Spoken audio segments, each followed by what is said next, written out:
This is what I thought my retirement was going to look like.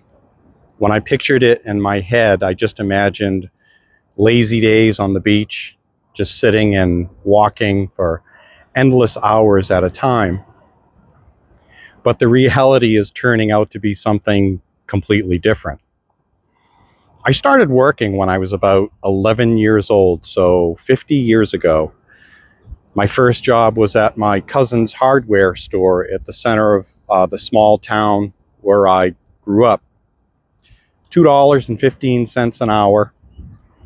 I'd walk up there after school for a few hours, and on Fridays, he'd reach into his pocket, whip out about $18 or $19 in cash, and I thought I was the richest kid in town.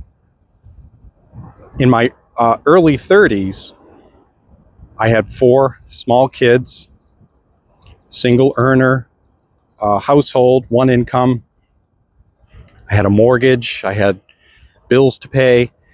I wasn't thinking about retirement. All I was thinking about was keeping the lights on and putting food on the table.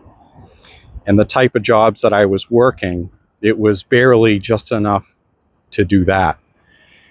Every kind of a job that I worked since then has basically been W-2 income, trading time for money and making somebody else's dreams come true. So as I am approaching my eligibility for retirement next January, I had to ask myself some questions.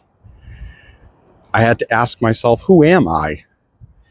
And what do I want to do with my remaining working years when the idea of retirement, that traditional retirement that we think of, just isn't possible for me right now? I really don't have any savings. I just haven't been able to over the years. The only reason that I have any type of money to fall back on is when my dad passed away last year. He left a little something behind for my brothers and I. Certainly not life-changing money, and definitely not enough to live on. The reality is retiring from the Postal Service in January is only going to give me a tiny pension. I only have 5 years of creditable service towards my retirement, and collecting Social Security at 62. Well, I've done the math and looked at the numbers through the calculator, and it's not pretty.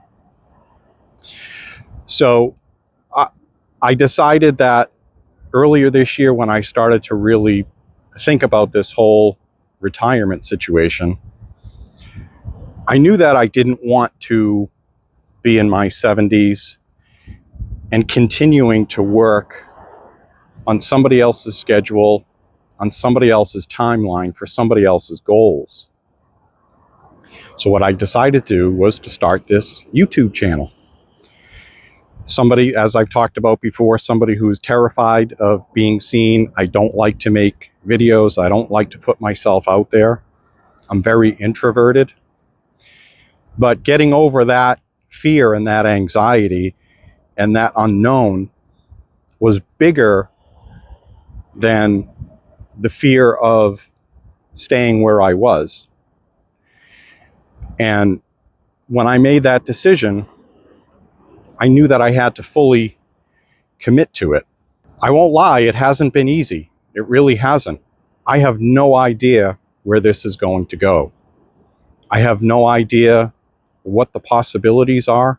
All I know is that I want to continue to create and to build something for myself, something for my family that we can rely on as I age. So what does any of this have to do with reinvention anyways?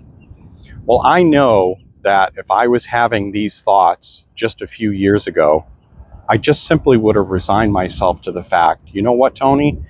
You're going to be working until you're in your 70s and your 80s, working at some menial job in a grocery store or a big retailer, making just enough so you don't cancel out your Social Security. That's what the old me would have thought.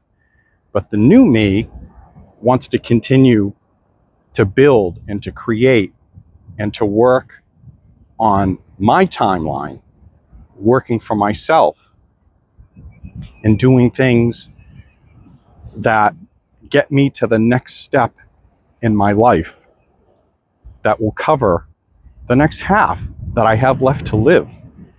So will I ever get to this retirement at the beach? I don't know, but it's going to be fun to find out.